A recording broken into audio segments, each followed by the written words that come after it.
got a question. Ask Tom on Home Show Radio. This is Home Show Radio live on Facebook and YouTube. Your questions, Tom's answers. Now here's Tom Tynan and Charlie Mosier. Well, it's that time of the week again, although, oh, yay, thank you. All weekend long I'm going, is it Tuesday or Wednesday? Is it Wednesday or Thursday? Is it Thursday or Friday? It's because Monday didn't exist, apparently, as far as a working day of the week. But today I am convinced it is Thursday on this June day. Hopefully it's not raining on you. Some places in town it is. It depends where you live and where you are, but it seems to be a very rainy season where we are here in Houston, Texas. And we do Home Show Radio from Houston, Texas every Saturday, 9 to 12 on Sports Radio 610, and Sunday 8 to 11 on Sports Radio 610 also, where we answer your home improvement questions. And you can join us from anywhere in the free world, I guess you might say, because of the internet. And homeshowradio.com is a great stepping off point for that. And of course, before me, and not to be lessened in any way for that, is Danny Milliken on Saturdays from 7 until 9, because he is truly our gardening expert.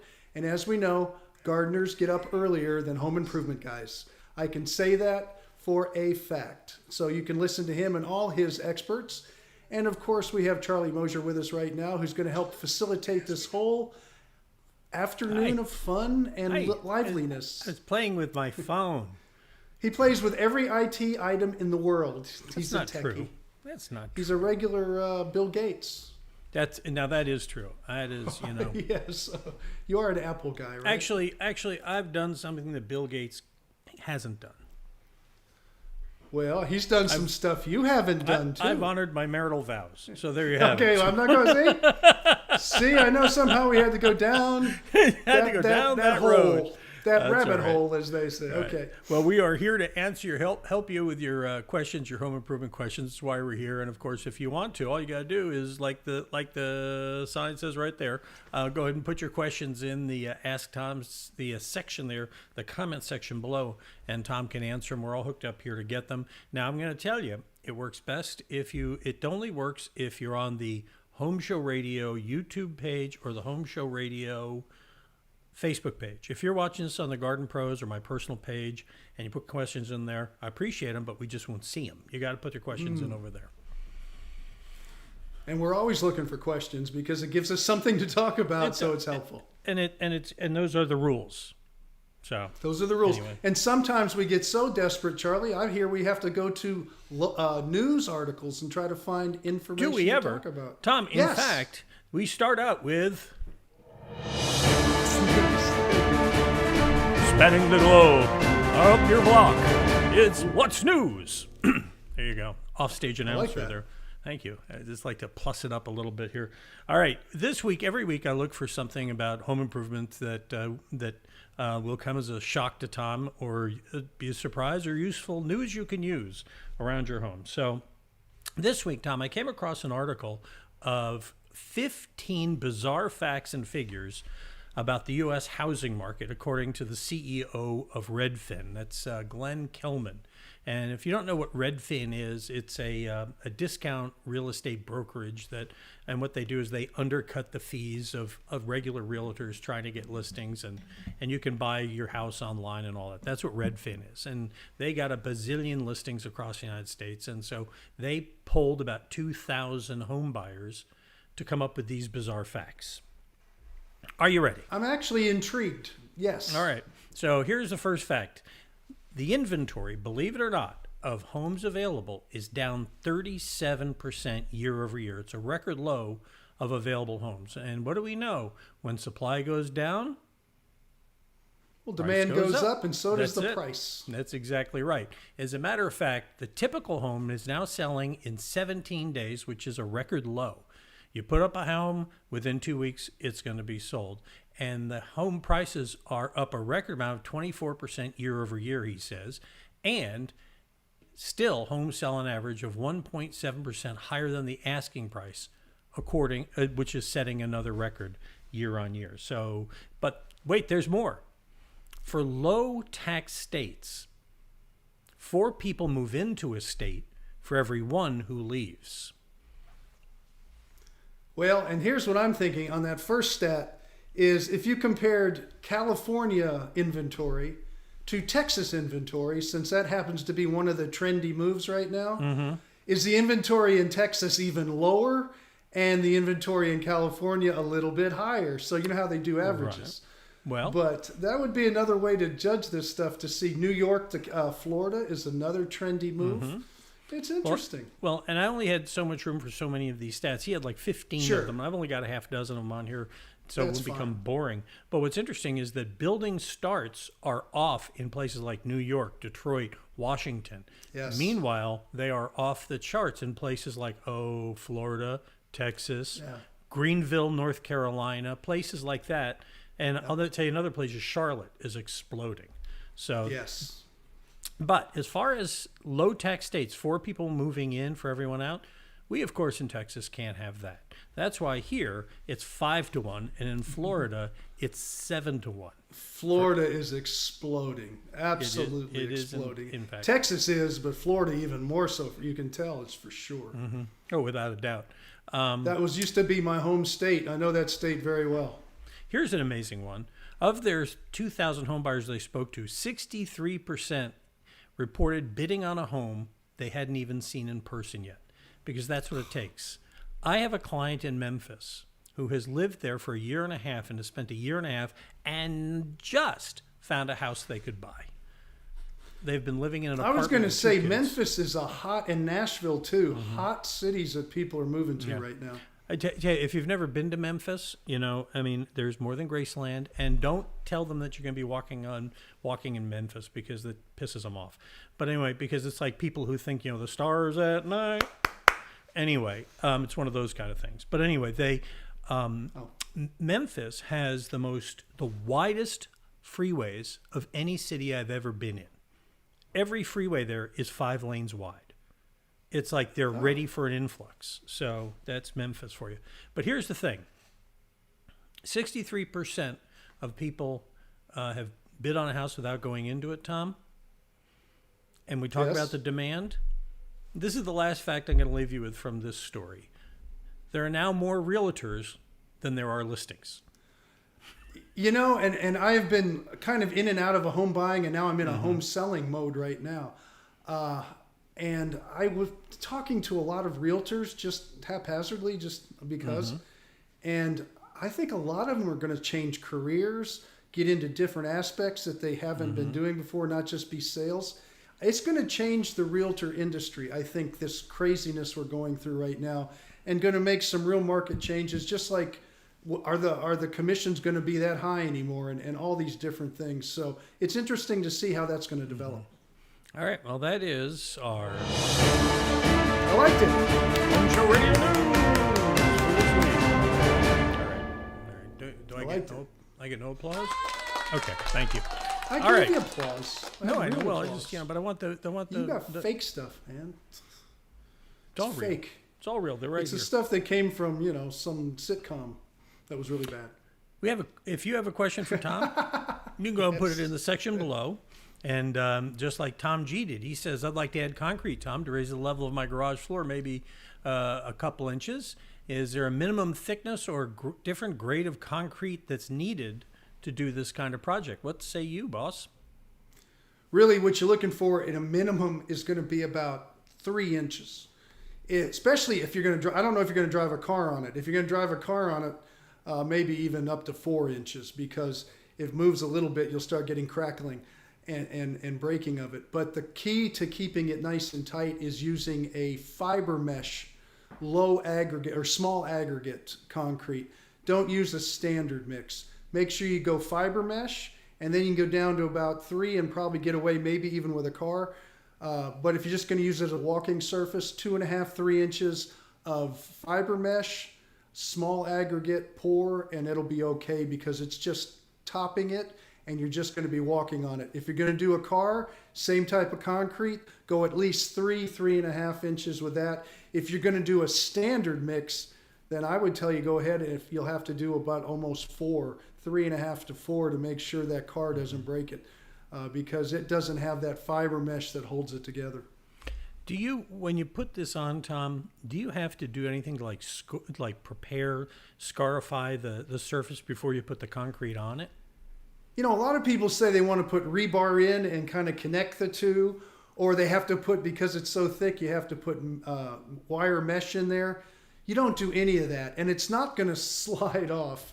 I mean, that's a lot of concrete. When you're done pouring it, it's not going anywhere. The next person to take it off is going to be using a jackhammer. So, no, I'm not concerned about it even touching one another.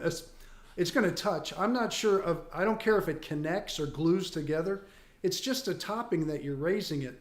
So no, the answer to that is no. And you certainly don't have to put any rebar in there, because the fiber mesh actually takes the place of any kind of rebar, or takes the place of the wire mesh a lot of people use across the country. It actually holds it together better. And that particular mix is used in roads so they can cut down on their steel. And it's these real small polyester fibers that gets mixed into the mix. And just like I keep doing with my fingers, just out of my normal fingerness, it holds it all together where it won't pull apart. It just kind of interlocks. Yes. People, not quite door, like this. Hear all the people. It's more like this. I was thinking it was like here's the church, here's the steeple. Oh no, that's a long time ago. All the people. Yes. Indeed. All right, get your questions. Ask Tom. We have some here, Tom, that are from our Ask Tom section. Thank you, by the way, to Terry and Chris and Craig and Alton, Mary and Tom, all watching at our Facebook page at Home Show Radio at Facebook. And remember, if you got a question, you put it in the section. We'll help you out. Appreciate you being here, and tell all your friends if you enjoy the show, and if you don't, keep it to yourself. First question for us comes from Patricia in Egypt, Texas, and she says, I need my whole sliding glass door replaced and reframed due to foundation shifting. Right now, my door does not close due to all this shifting. Any suggestions on who to call, or is this a glass door company? Is this a remodeling company? What does she need, Tom? Goodness, depending where you are, and I don't know what the availability is in Egypt, Texas. Quite frankly, I've never been there. But you could go to somewhere as simple as Home Depot in some cities, and just they'll come out, they'll send somebody, measure the opening and make the door, and it'll just be a unit that will go into the opening. Most sliding glass doors are either 6 foot wide or 8 foot wide. So that's like the only measurement you really need to know about. The heights are very standard. They're going to be 80 inches, and you have to have a little room, and when they pull the old door out, you will, for the jambs and the thresholds, it'll be there. So it'll all be shimmed into place. And even if the opening is not quite square, when that door goes in, it will have enough play in there. If not, they're going to have to create a little bit to where the unit itself will be brought to you as a square unit, and it'll go right into the opening. And then the trim hides all the offsets that you don't really want to see when it's all done. It'll look nice and true in the opening. All right. So she is going to have to replace the whole unit. The whole thing is going to have to go. Yeah, because right now you've got this aluminum frame that's all whacked out of shape. The doors aren't going to close. You're not going to get parts for it. You'd have to take the whole thing out and try to put it back in. And quite frankly, it was put in as a unit at one time. And try to reuse one of those old sliding glass doors. It's not worth the trouble. You'll never get it right. I remember once upon a time, years and years ago, when I first started working with Tom, I decided we were going to change some sliding doors on the back of our house. We were going to put in doors that opened out. And Tom said, whatever you do, don't get clad doors. Mm-hmm. And I thought, well, I really like these clad doors. They're good looking. And they were good looking. Yeah. Until rainy season. And then they became a double pane window that you couldn't open. And we wound up having to pull it out and get some vinyl ones from Gulf Coast Windows, and that's that. Yeah, and just for the explanation on that, Charlie, because a lot of parts of the country it would be fine. I just have my oldest son moved to Santa Fe, New Mexico. That door you bought in Santa Fe, New Mexico would have been fantastic. It would last forever because they have no rain. Here in Houston, Texas, where you owned that house at that time, we get rain, as you can tell this year, just about every day. So it almost becomes a swamp-like area in the morning when you're drinking your coffee, listening to the frogs and all the wildlife out there, out in the swampy backyards that we can sometimes get. And that's really hard on those clad doors because even though they look nice on the outside, on the inside they have wood and they have air space and they have all this stuff where the moisture builds up in there and it actually rots the metal from the inside out. So eventually it'll rust through. And secondly, the inside, those panels are wood and that wood starts to expand and that's why you can't open and close them because they just blow up like a big balloon. So it's just a bad area of the country for clad doors, but that doesn't mean the whole country's like that, but Houston certainly is. Fair enough. Elaine writes to us from Uniondale, Pennsylvania. I actually know where that is. She says, I have asbestos siding on my Victorian house, she says, and I would like to remove the asbestos and restore the house to original clapboard siding, which I think probably look a lot nicer. My fears on the removal of the asbestos are getting in the way. She's afraid. How can she do it safely, Tom? I don't know what the laws are in Pennsylvania. I know here in Texas it just goes into the dump. Asbestos siding is a fantastic product, and asbestos itself would still be used today as it is in other countries if we had been safer with the use of it and more responsible.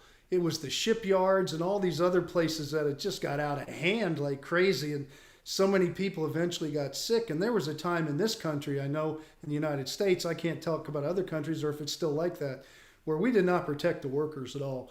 And so the guys that really took a beating were the guys that were spraying it as insulators. And that happened on a lot of the shipyards where that was mostly done. And they didn't have any respirators. They didn't have any protective gear at all. And I remember at the very beginning of my career in the welding industry, we had no protective gear. Nobody cared about us as far as young workers. We were doing things that would never be allowed today. And I have some residual from that, some body issues now I'm in my 60s.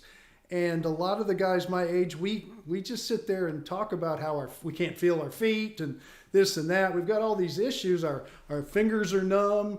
And it's from those days. And today, I'm glad to say we're smarter than that. We're protecting our workers. So that's an issue that doesn't come up much more.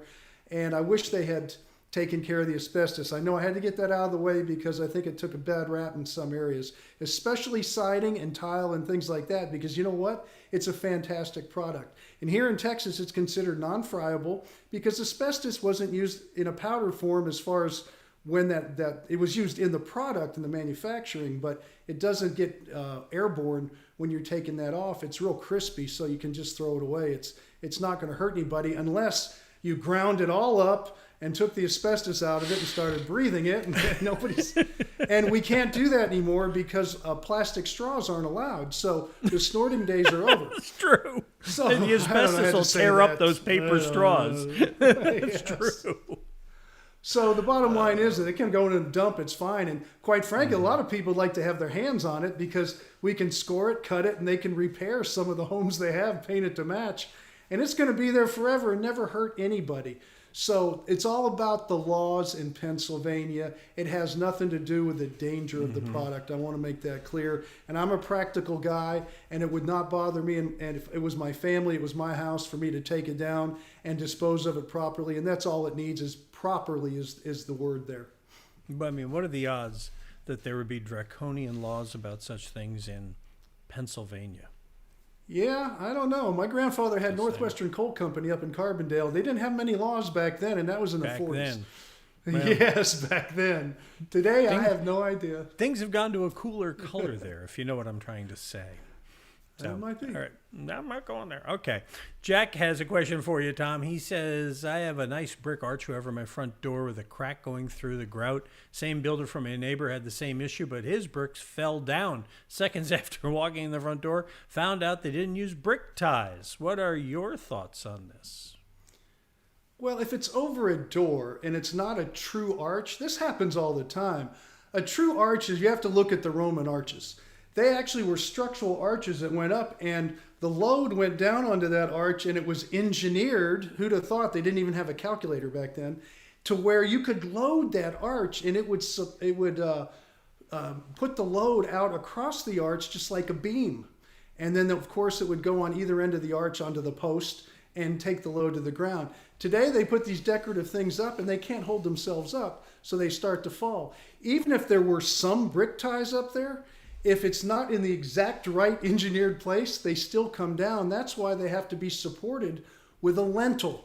A lentil, you won't see it. It'll be up a straight piece of metal behind the brick that is going to be up above the arch. Then they'll fill in with a few little bricks, which aren't going to be a problem, just around underneath to make it look like a faux arch is what we call it. But they're not a true round arch, and that's where you see the difference. So it was done very poorly. It should have had a lentil. It should have been done according to standards for the fake arches that are done today. And a lot of that is being lost through the training of our workers today. There's no skill training anymore. We're just getting laborers to do things that they don't understand. And if they did understand it, they're smart people, they probably wouldn't let that happen, but they just don't know any better. Speaking of contractors don't know what they're doing, Tipu in Coppell, or is it Coppell, Texas? Whichever. I've said it both ways, so I'm right and I'm wrong. We're good. Yeah, it says, my contractor broke one post-tension cable. Please advise, how can I get it fixed? Can you get that fixed, Tom? They can restring a cable if it's just the cable that's broken, because in there is a sleeve. And they can run it through and pull another one through. I know I've talked to Jim Dutton at Due West Foundation Repair, and they've had instances where a whole bunch of them had rotted out. And so they had to replace them all. And there are companies that can still do that. Now, here's the question. It's a shame it happened. And I'm sorry that broke it, but I don't know how it was broken, but if it was broken in a remodel phase and they were busting up the concrete to get, say, move a drain for a shower or something like that, it's pretty common that one of those will get broken. But if the house is solid and it's been there a while, chances are that one cable is not going to make a great bit of difference. So you'll probably get away without not even fixing it. But yes, they can be fixed, and sometimes it can get rather expensive. It depends how it's broken. If it's broken at the end or if it's severed in the middle, then it's not quite as easy to do. But here's the thing about post-tension slabs. When you have one, it's really hard to remodel. It's hard to add a slab to it, and it's hard to move plumbing and stuff around. You have to be super careful when you start to bust it up. When you have steel, you can just bust it up. The steel will be there. You can even cut sections of the steel or the wire mesh and pull it back, and then you can lay it back down and even put a few extras in there before you re-pour the next part. And it's very easy to have a greater opportunity to do things on a remodel. But post-tension slabs, I always kind of told people if they had a post-tension slab, be careful with the type of remodeling when it came to bathrooms and moving plumbing around. You've got to be more careful with that than you would with just a steel and concrete slab. So let's say they don't get it fixed. We'll have to see. What's worst case scenario? You can bring in every engineer in the world. You can bring in anybody and say, what do you think? And they're going to say, now, this is what it is, and it's fine. Right. They can't tell you tomorrow. They can't tell you a week or a year from now. Nobody can do that. Any engineer that says they can, they're wrong. Because it's already built. They didn't design it. They didn't do the numbers. They're just visually looking at it, and that's all you can do. But it's really going to be up to that person and the contractor. I'm not going to tell them they have to, and I'm not going to tell them if they don't do it, it's going to fail for sure, because then they would just be scared, and I don't want anybody to be scared, because nothing may ever happen to it. I don't know. But something horrible could happen any minute. Maybe. I don't know. Right. I'm not saying either way. Work it out with the contractor. All right. CJ writes in, she says, or he says, this person says, I have cracks in my brick grout on both sides of my garage door. When's the best time to put NP1 in the cracks when the cracks are wide in the summer or narrow in the winter? What say you? Always do it when it's wide. You don't have to wait. Now, I don't want you to take out measuring tools that we use for our AWS testing on our welds. I just want you to say, well, this is the time of year it seems a little wider than usual, and go ahead and put it in. I don't want you to wait for the apex of the stars and everything to come to that very one moment where it's a millimeter more or whatever. So when it's on the wide side, go ahead and fill it, because that stuff expands and contracts a little bit. It has some play. Don't overthink it too much. Yeah, you could get out your photo pills app and determine exactly the phase of the moon on any given time and know when that's the time to do it. Or in my day, we get out our little calipers. We start doing that like the machinists do. That's fine too. That's true. Yeah, well, it's like the foundation thing. You said engineer. I was out. So I'm like, I've learned after years and years of sitting next to you that when somebody says, should I call an engineer? I know what the engineer's going to say. Well, right now it's okay. Yeah, and that's at least they're not lying. Right. It's like the engineers in Memphis who said, yeah, right now this bridge is fine the day before they found the crack. Oh, yeah, somebody went around and found that crack. I can tell you what, in the Texas State Guard I'm in, our Corps of Engineers, they were snooping around one day at lunch break, and it was around a bridge in one of the places they were having their drill weekend, and they found all these cracks in the bridge, and they turned it into the town hall, and it saved a whole bunch of lives because nobody's ever inspected this bridge. They had no clue that it was failing. So I think a lot of bridges out there are a little shaky right now. We have to be careful. It's not just one in Memphis. Okay. It could be in your own backyard. I know. Sandy and I just bought some dirt up in... I thought you said you bought a bridge. No, but they're putting one in. They're going to put a suspension bridge in this area where we've just bought some property. And so I'll have to... Well, at least it'll be new. Something to obsess on in my senior years. Go up there and like... It's the older bridges you have to worry about, not the new ones. Well, I hope to be around until it is an older bridge, Tom. That's the point. Well, I don't know. Some of these bridges are like 100 years old. Do you know why a bridge is covered in the Northeast, Charlie? Why is a bridge covered in the Northeast, fact. Tom? Because back then they didn't have waterproof, rot-proof materials. So to protect the bridge from rain and snow and sleet, they had to put a roof over it, which created walls like a house. And so that was the house that protected the people on the inside. And that's why those bridges last 200-300 years, because they're protected inside of a structure. That was the whole reason for the covered bridge. Same thing with the ones in China that are covered like that with no nails, just wood dowels and joinery. Really? Yeah. And they've lasted hundreds of years. So I don't know if they're putting that kind of bridge in where we're living, but I know that Probably when my not. grandchildren come one day, they will in fact have to go over the river and through the woods to visit us. So, But you got to give them little floaties to wear across the bridge just in case. Well, not to go too far off the bunny trail here, but we went up there to look at the property right after we closed on it. It had been a day like this, and the road isn't totally paved all the way in there. And we drove in there in the Expedition off the pavement. I could just feel the tires going. Zzz. I said, no, and managed to get out a little bit of spinning, but we got out of the mud. And yeah, there's nothing. I'm surprised you're going to the country, Charlie. You just don't seem happy like wife, that country. happy wife, happy life. Okay. Brooke has our fourth question here this morning. She says, how do I paint over wallpaper? Is this real complicated?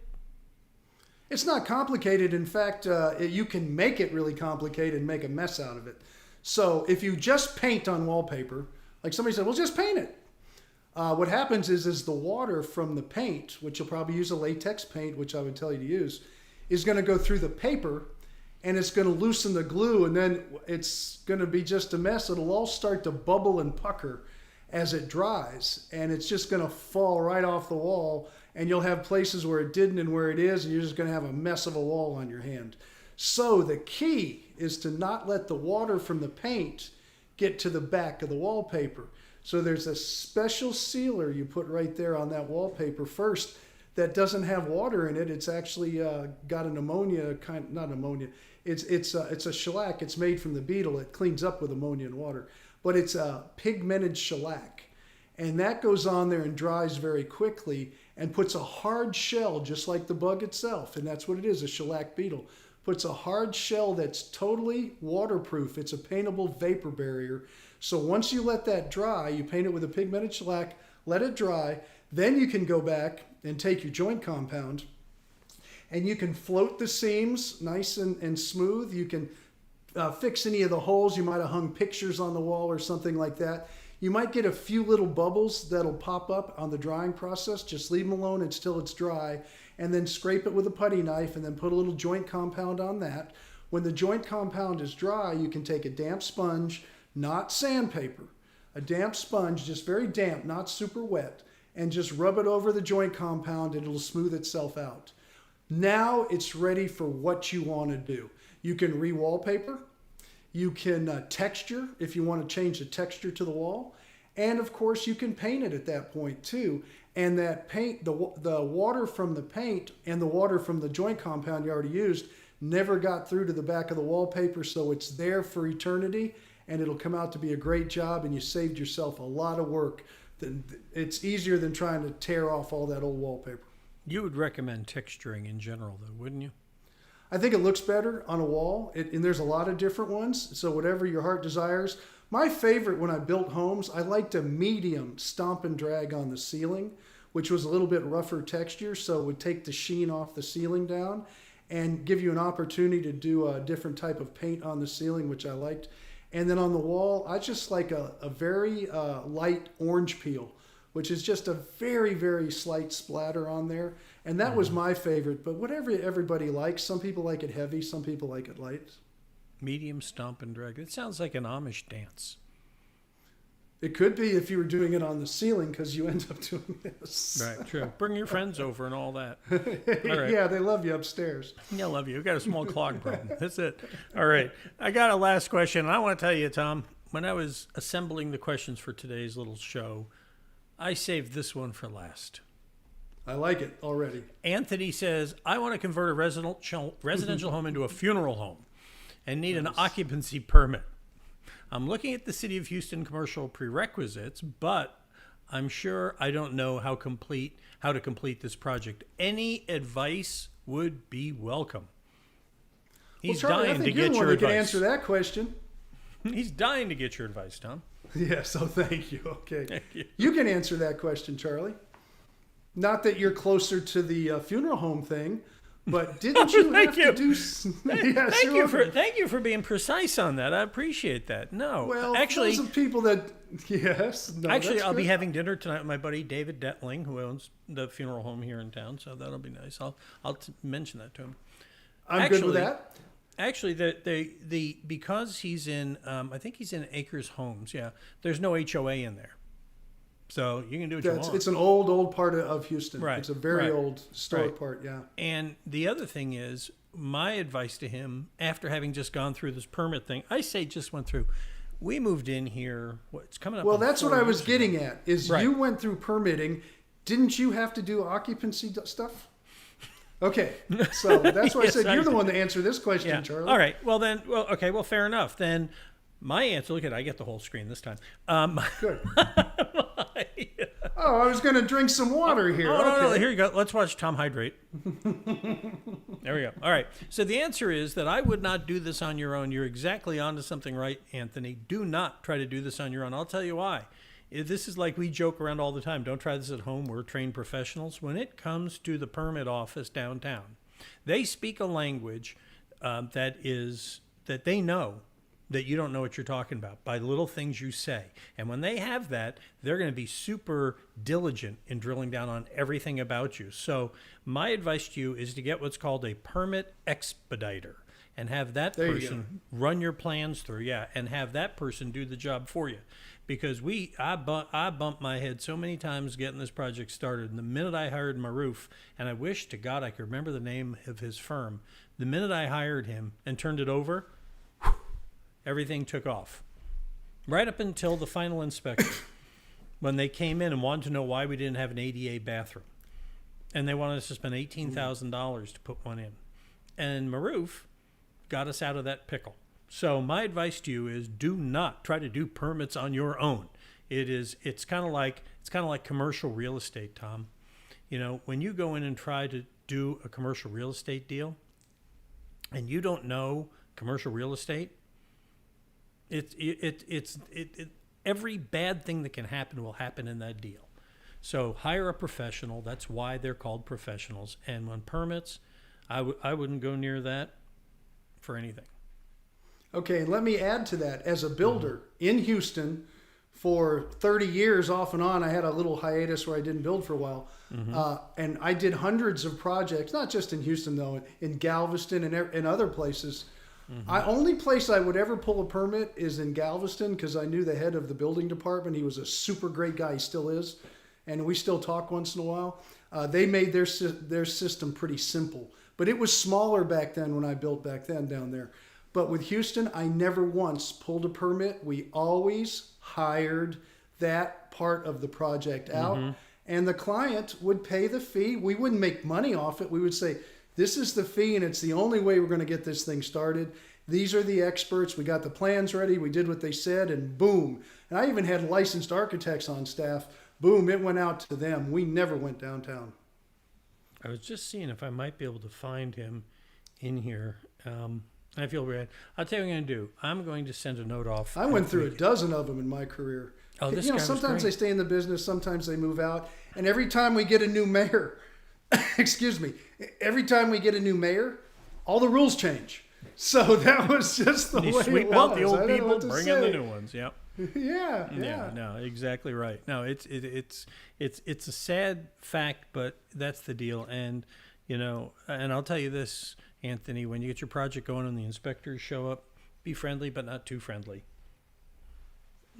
Well, they're going to tell you what they tell you. You got to deal with it. Be friendly with them, but don't think you're going to pal up and get anything done. Because I'll tell you one thing they do at the permit office, and then we're going to land this airplane. One thing they do at the permit office that I agree with and I disagree with at the same time is you don't work with the same person twice. When you go down there and talk to somebody, the next time you go down, you're going to talk to somebody else. And when they send an inspector out, the next time it's going to be a different one.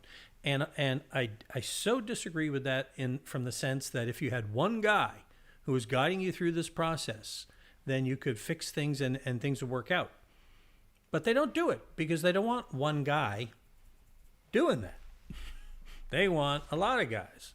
And so it's harder to take advantage of the permit office that way. And so I agree and I disagree, but that's the deal. So, and that is our show.